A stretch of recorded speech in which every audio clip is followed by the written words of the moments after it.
On the 21st of January 1819, Stocko came to Longwood to tell the emperor he could not continue as his physician. Political imperatives meant that his honest diagnosis of hepatitis would have to be doctored in another sense, and Stocko felt unable to continue in these circumstances. His real fear was that he would be punished for a political gaffe, as there were just 9 months to go before he retired on a pension. His fears were justified. The details of the hepatitis diagnosis leaked out, and Stocko was court-martialed. In a particularly vindictive show of teeth by the British elite, Stocko was dismissed the service and lost the full pension he had striven so hard to achieve. For Lowe, who now habitually got round problems of nomenclature by referring to the person now residing at Longwood, Stocko's greatest crime was that he had referred to Napoleon as the emperor or, in the pompous officialese of the court-martial, knowingly and willfully designating General Bonaparte in the said bulletin in a manner different from that in which he is designated in the Act of Parliament for the better custody of his person. The year 1819 initially saw Napoleon in good health, and much exercised with the departures and arrivals on the island. In September that year the supplementary staff sent by Madame Muir arrived. 2 servants were a welcome addition, for one of them, Corsat, had worked for Duroc and Madame Muir, and Chandelier had trained as a cook in the Tuileries before entering Paulin Borghese's service. The 2 Corsican priests sent out by the increasingly devout Letizia seemed to have been handpicked. As an odd couple, one was very old and almost incapable of speech as the result of a stroke, the other was very young but barely literate. Opinions are violently divided on the doctor chosen by Fesch. 30-year-old Francesco Antimarchi was headstrong and boorish, and never popular with Napoleon, who described him as an ignorant and unreliable bungler. Antimarchi fell foul of Napoleon even before the first interview on the 21st of September 1819 by going to see Lowe before traveling up to Longwood. An irate emperor kept him waiting and then made him promise never to divulge any confidential medical details to the British. Next there was a period of entente until Napoleon again lost patience with him. Antimarchi then went to Lowe and requested repatriation, which the governor granted. At one time, during the brief period of favor, Napoleon promised Antimarchi 200,000 francs in his will but then cancelled the bequest. Since there is something histrionic and even absurd about some of Antimarchi's coxcomb antics, there has been a tendency to conclude that he must have been a poor doctor. This non sequitur is not borne out by the evidence. Antimarchi had never practiced as a physician, but was a skilled anatomist, with long experience of dissecting corpses. He had more knowledge of post-mortem procedures than all other physicians on the island put together. In the late months of Rate R9, Napoleon temporarily developed a craze for gardening, and used to roust out both old and new servants at first light in his desire to turn Longwood into a botanical garden. But this craze soon faded, especially when his health worsened. By Riaiti-Tuo there was abundant evidence of the dark side of the Bonaparte psyche, which seems to have been triggered by the departure of Albine de Montholon on July R8 R9. Albine had given birth to a daughter the year before, of doubtful paternity since, in addition to sleeping with her husband and Napoleon, she also had a British officer as her lover, one Major Jackson, who passed on her pillow talk about Longwood to Hudson Lowe. She so far prevailed on the emperor with her charms that she left St. Helena with a handshake of 200,000 francs in cash, an annuity of 20,000 francs and a gold snuff box set with a portrait of Napoleon surrounded with large diamonds. There was something very unsatisfactory about the explanations given for her departure, officially because of broken health, not least the fact that her supposedly devoted husband did not accompany her. Whether it was because Albine's departure left him without sexual gratification, or because he found out about Major Jackson, or whether on reflection he considered he had been gulled by her, the Napoleon of late Rate R9 and early Riaiti-Tuo was a man in strongly misogynistic frame of mind.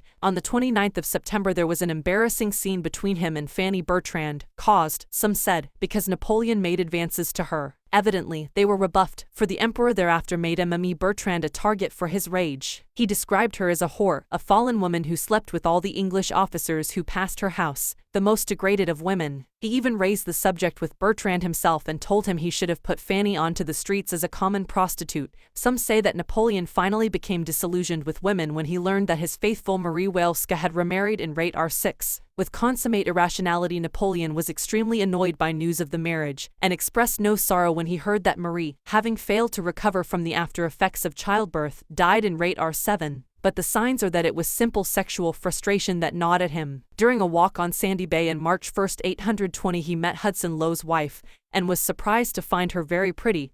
He had not lost his interest in feminine beauty. As a reward for this vision of the female form, he laid aside his hatred of the governor sufficiently to allow Mrs. Lowe's daughter to visit Longwood. In many ways Napoleon was at his most admirable while stoically enduring the unendurable at Longwood. Gradually it bore in on him that there would be no release from a life sentence on the rock. For a long time he fastened his hopes for release on a change of government in England or pressure of public opinion throughout Europe. His family lobbied assiduously on his behalf. Eugene de Beauharnais interceded with the Tsar, while Jerome and Madame Mir wrote impassioned letters to the Prince Regent. The saintly Pius VII wrote a masterpiece of redemptive forgiveness, saying he pardoned Napoleon for everything and that it was now time to release him from a cruel fate. This letter too winged its way to the detestable Prinny, but the fat hedonist did what he did with all letters urging compassion for Napoleon: he refused to answer it. A reading of Hume's History of England gave Napoleon new insight into the mentality of his captors. Although he admired the bravery of the British soldier and the longevity of its parliament, he found the British a ferocious race. Here was a people, after all, who had transported 78,000 of their own kith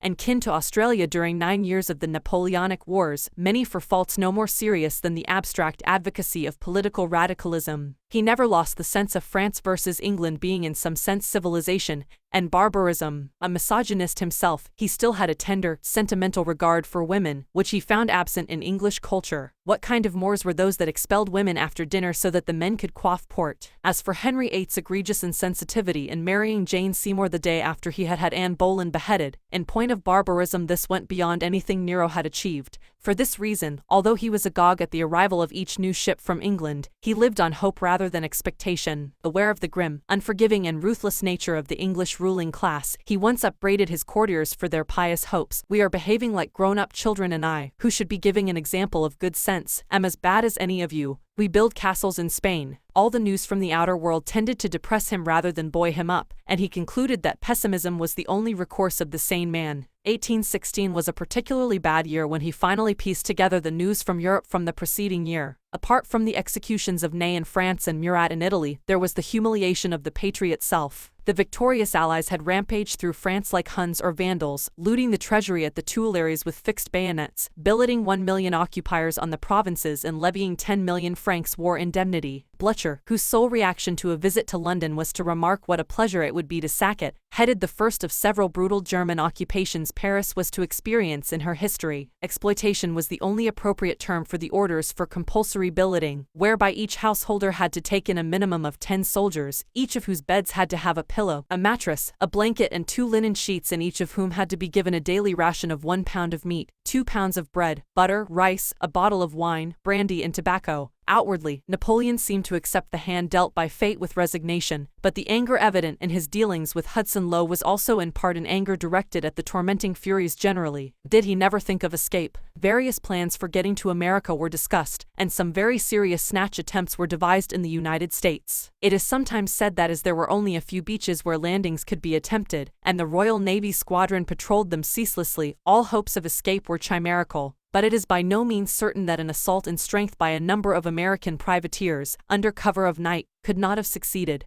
The main obstacle was Napoleon himself. He always refused to countenance any such attempt and explained why in a dictated letter to Montholon on November R8 Zo, "I would not survive 6 months in America before being assassinated by the Comte d'Artois contract killers. In America I would be either assassinated or forgotten. I'm better off in St. Helena." 18 months of good health and newfound energy came to an end in July R8 Zo, when a fresh cycle of illness began. Once again Napoleon suffered headache, nausea, fevers, shivering fits, a dry and troublesome cough, vomiting of bile, pain in the liver, painful breathing and swollen legs and feet. He seemed to be recovering, then relapsed in September R8 Zo and remained on a plateau of invalidism for 5 months, complaining of exhaustion and permanently cold feet. These months saw his last real encounters with the external world. On September he composed a letter to Lord Liverpool, requesting a period of recuperation at a spa in England or some other part of Europe. The request simply brought another clash with the implacable Hudson Lowe. On the 4th of October he ventured outside the grounds of Longwood for the last time, when he had an alfresco lunch with his neighbour Sir William Doveton. Throughout his time at Longwood he never went outside after dark, so as not to see the sentries. Lowe insisted on posting there at night. On the 17th of March a serious deterioration was noticed in the Emperor's condition. Fearing that the end might be near, he told Bertrand that he hoped the English would not use him as a prize exhibit by burying him in Westminster Abbey. Although he spent much time on St. Helena musing on religion and its psychology, he told Bertrand that he did not want the bogus consolations of Catholicism when the time came. "I am quite happy not to have religion. I do not suffer from chimerical fears." His fears seemed to be of another kind. On the 15th of April he added new codicils to his bequests, and signed his last will and testament, of which paragraph 5 read, "My death is premature. I have been assassinated by the English oligarchy, and their hired murderer. The English people will not be long in avenging me. The course of Napoleon's illness throughout April I-82 may be briefly charted. On the 4th of the month his symptoms were a steeply rising and falling temperature, profuse sweating, coughing, a slow pulse, blackish vomit and a distended abdomen which suggested perforation. After 5 days of remission between 6 April, the symptoms recurred, with vomiting, nausea, copious sweats and high temperature at night. On the 25th of April his medical attendants noted flecks of black, like coffee dregs streaked with blood, in the substance coughed up. On April Napoleon, who had no confidence in Antimarchi, consented to see Dr. Archibald Arnott, a British Army surgeon. Arnott, mindful of low-standing instructions that no diagnosis of Bonaparte's ailments could be allowed to redound to the discredit of the British, and remembering the fate of O'Meara and Stocko, reported that he could find nothing wrong and that Napoleon was faking. As late as the 23rd of April Arnott reported, "Convalescence will be long and difficult, but he is not in danger." On the 27th of April the fever got worse and Napoleon became delirious, with a rising temperature, shivering fits and a convulsive hiccup.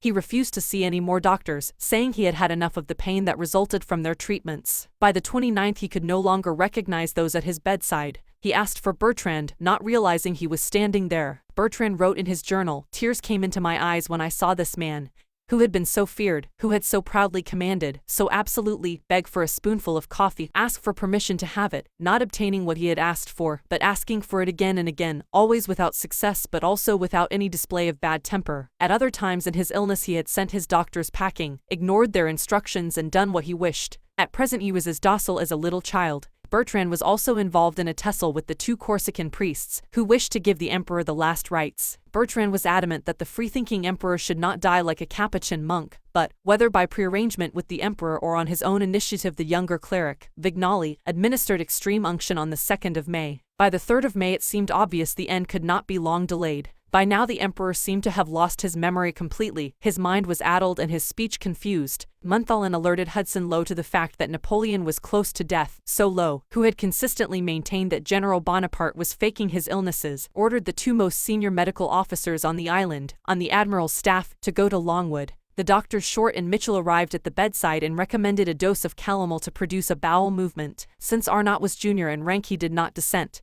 but Antimarchi did, pointing out the danger to a man who had eaten nothing for 6 days, only to be overruled by Montholon. At 5:30 p.m. a dose of 0.6 grams of calomel was administered by Marchand, with extreme reluctance. When told by the physicians that this was the only way to save his master, he mixed the calomel in a drink. Napoleon noticed something was wrong and mumbled to Marchand, "You're deceiving me, too." When this concoction failed to produce the required bowel movement, the English doctors decided to dose their charge with a massive 10 grams of calomel. Antimarchi protested violently that this would surely kill the patient, but once again Montholon took the side of the British. At RR.30 p.m., the emperor passed a very abundant stool, in reality the matter from a massive hemorrhage of the stomach. Next day he had 4 more abundant stools and on one occasion fainted 8 times in succession. His mind was wandering, and on one occasion he asked Bertrand what was the name of the King of Rome. "Napoleon," Bertrand replied. At 8 p.m. the emperor had a 5th evacuation. The calomel had obviously produced a violent hemorrhage. Then at 2 a.m. on the 5th of May he spoke his last words: "France, army, tete d'army, Josephine." All next day the entire household of Longwood, including the children, clustered round the bed, watching the unconscious emperor slowly drift away. At 5:49 p.m., he was seen to breathe his last, having heaved 3 sighs in his last 3 minutes. Bertrand noted in his journal, "At the moment of crisis there was a slight flicker of the pupils, an irregular movement from the mouth and chin to the brow, the same regularity as of a clock."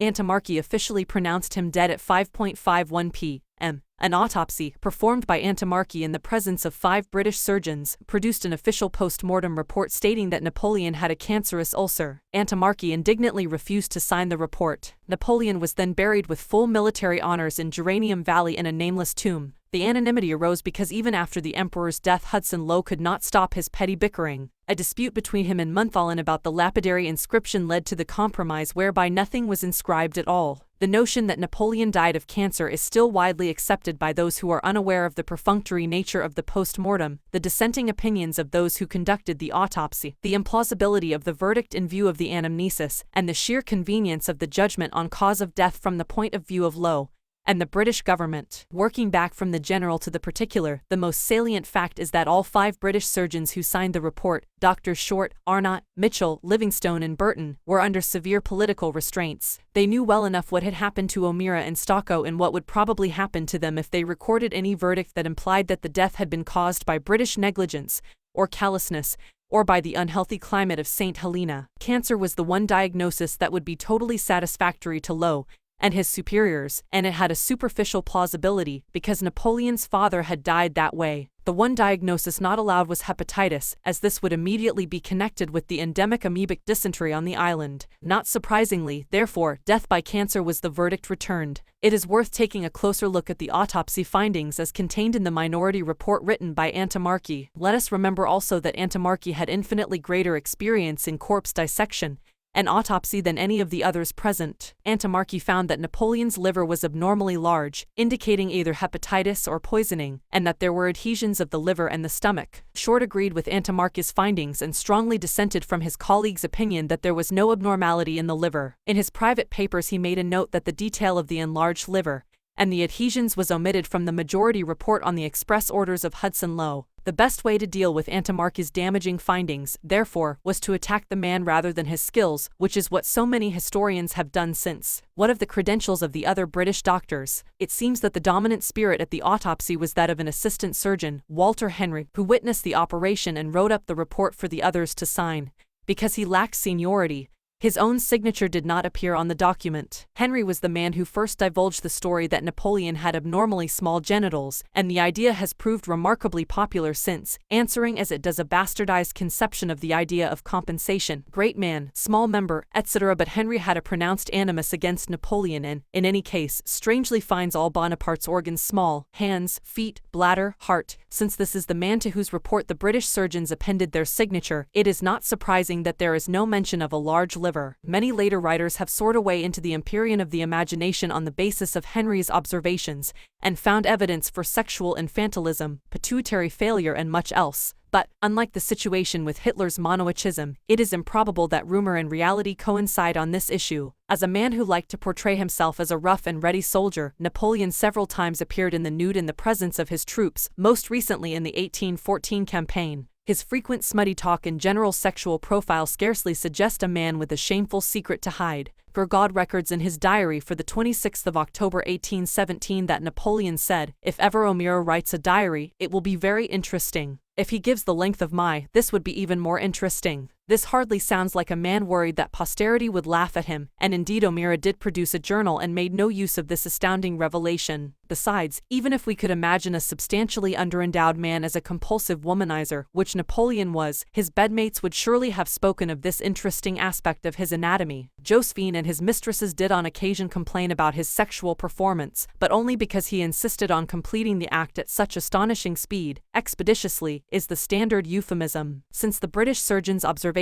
were either distorted or constrained by political expediency, the verdict of death by cancer hardly convinces in terms of the caliber of the alleged witnesses. What of the case history itself? Here the great stumbling block to the cancer theorists is Napoleon's obesity, since it is well known that death from this disease is almost invariably preceded by extreme emaciation. Yet both postmortem reports speak of a layer of fat covering the entire body, with particularly large amounts around the chest and heart. This in turn has suggested to certain medical observers a quite different explanation for Napoleon's illness and death. Since Napoleon's body was plump and round, like a woman's, with breasts like a woman and small, delicate, feminine hands, some have speculated that he suffered from hyperpituitarism, excessive activity of the pituitary gland, which may have accounted for premature burnout on the onset of middle age, with excessive tiredness, lethargy, obesity and even change of personality after I-808. Others advance the idea of hypogonadism, a condition affecting 1 in 500 male births where, instead of the normal XY and 20 chromosome pattern, an XXY paradigm can occur, where the Y competes with the 20. The obesity and part of the post-I-8I5 illnesses should, on this view, be separated from the hepatitis that killed him. Then there is controversy about whether the liver failure was a result of amoebic dysentery or whether chronic liver failure, antedating St. Helena, could simply have combined with gynecomastia, constipation and digestive disorders to produce the valetudinarian emperor of Borodino, Dresden and Waterloo.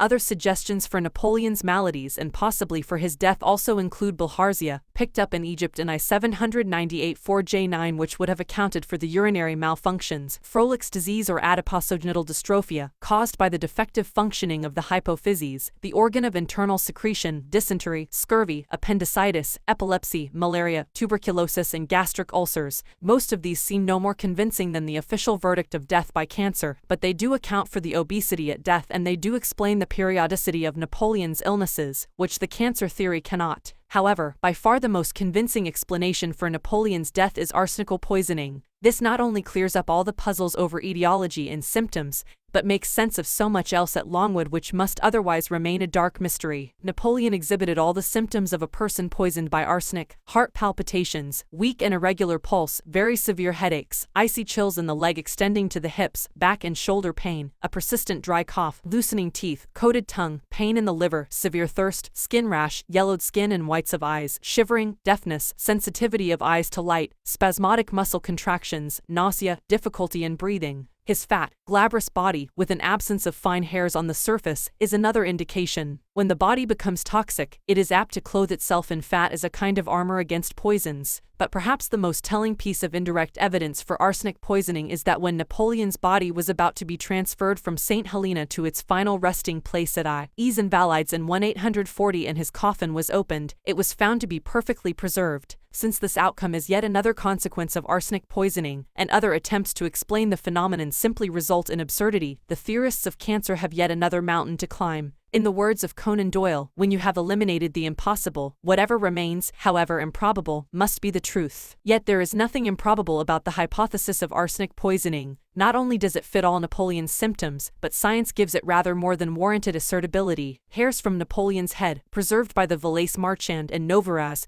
and with an impeccable provenance and pedigree, have been tested for arsenic content and found to be abnormally high in the substance. Napoleon was found to have between 10.38 and 10.58 parts of arsenic per million in 2 hair samples, whereas in the early 19th century, an era of low pollution, the normal level would be between 0.6 and 0.6 seconds. Even today, in a world of high pollution, the norm is only 0.86. Neutron irradiation tests conducted at Harwell Research Center showed that the emperor had ingested 600% of the levels of arsenic normal in the early 19th century. One possible explanation was that Napoleon died of accidental arsenic poisoning, having taken in lethal amounts from his wallpaper, or from hair creams or medications he took to improve his appetite. In that case, scientific tests would show that there was a regular ingestion of arsenic. The breakthrough came in 1975 when the Department of Forensic Medicine at Glasgow worked out a technique for dating the various doses of arsenic ingested. It was shown that the emperor had taken in toxic doses of arsenic on 40 different occasions, and the periodicity of the doses correlated uncannily with the irregular pattern of his illnesses during 1816-21, an irregularity which alone should have disposed of the cancer theory. If Napoleon was the victim of arsenic poisoning, and if the poisoning was not accidental, the conclusion was obvious: he was the victim of assassination by person or persons unknown. Only one person had means and opportunity to preside over a slow poisoning, and only one person was always present during all the acute troughs of Napoleon's periodic illness, the Comte de Montholon. The motive is more elusive. The Montholons were unscrupulous adventurers, and they may have been actuated by simple mercenary considerations. It is known that in April 1, 821, Montholon got the emperor to destroy an earlier will in which he gave the bulk of his money to Bertrand. This he did by successfully hinting that the Bertrands intended to decamp to Europe and abandon him, and indeed it was well known that Fanny Bertrand had long been wanting to take her children back to France. Napoleon, whose dislike of the Bertrands increased during the last year of his life, amended his will so as to give Montholon 2 million francs, over and above what he had already given to Albine. Bertrand's legacy was reduced to 0 francs, only slightly more than Marchand, with 400,000, who, as a valet, should have received only about a third the amount given to the Grand Marshal. Certainly the financial factor was never far from Montholon's mind. The furtive way in which the last sacrament was administered to Napoleon by Father Vignali shows the hand of Montholon once more. Montholon feared that because the emperor's will said he died as a Catholic, if he did not receive extreme unction, the will might be declared invalid and thus the financial provisions benefiting him would be set aside. but for him to have been able to administer arsenic surreptitiously over 5 years, he had to be far more than a mere fortune hunter. On the basis of cui bono, the only hypothesis that makes sense is that Montholin was a Bourbon agent who had been trained in those black arts of slow poisoning that were a special feature of this era, and are preserved for posterity in the pages of Balzac and Alexander Dumas. Despite Montholin's close ties with Hudson Lowe, it is a moral certainty that he was not working for the British on this diabolical scheme. Apart from the peculiar horror evinced for poisoners in the English culture, a statute from the reign of Henry VIII ordained a penalty of death by immersion in boiling water. It made no sense for Britain to murder Napoleon. If he died in suspicious circumstances, Britain would be the world's pariah, which was why Lowe was so adamant that the only possible cause of death allowed to be declared by the doctors under his jurisdiction was cancer. Besides, the British Foreign Office, famous for taking the long view, would have preferred to keep the ex-emperor on St. Helena indefinitely. By so doing they could, at the limit, bring recalcitrant European powers to heel by threatening to release the ogre. That leaves the Bourbons as the most likely assassins. The most likely transmission belt for orders from the Comte d'Artois, Montholin's presumed paymaster, was the French commissioner Montchenu, who may not have been the bumbling idiot he pretended to be. The Bourbons' motive, as Napoleon knew well enough, was vengeance, not just for the general humiliation of their family but particularly for the murder of the Duc d'Enghien. It would not be beyond the bounds of the plausible if the loathsome Talleyrand was also involved. Having established the correlation between Montholin's presence at Longwood on each occasion Napoleon fell violently ill, one can heap up the circumstantial details that seem to incriminate him. If Montholin was a Bourbon agent, as seems probable, the periodicity of the poisoning could be convincingly correlated with events in France. The cessation in poisoning in I8-I9-20 could have mirrored the uncertain political situation in France, with the Decazes administration a liberal interlude between the reactionary governments of Richelieu and Ville, and the trigger for final orders sent to Montholin could have been the murder of the Bourbon heir apparent, the Duc de Berry, in I8 by a Bonapartist. Subsequent rioting revealed the formidable dormant strength of crypto-Bonapartism. The most convincing aspect of the Montholin case is the number of mysterious incidents that would otherwise have to be written off as mere, and sometimes singularly fortunate coincidences. Perhaps the most striking is the sudden death of Cipriani in I8, and the disappearance of his body. A few days later a maid and a young child, who came in on a daily basis to assist him, also died suddenly of the same symptoms. Had they also eaten or drunk something the poisoner had prepared for Cipriani? Again, in I82I, Montholin, who in the past had managed by expert manipulation,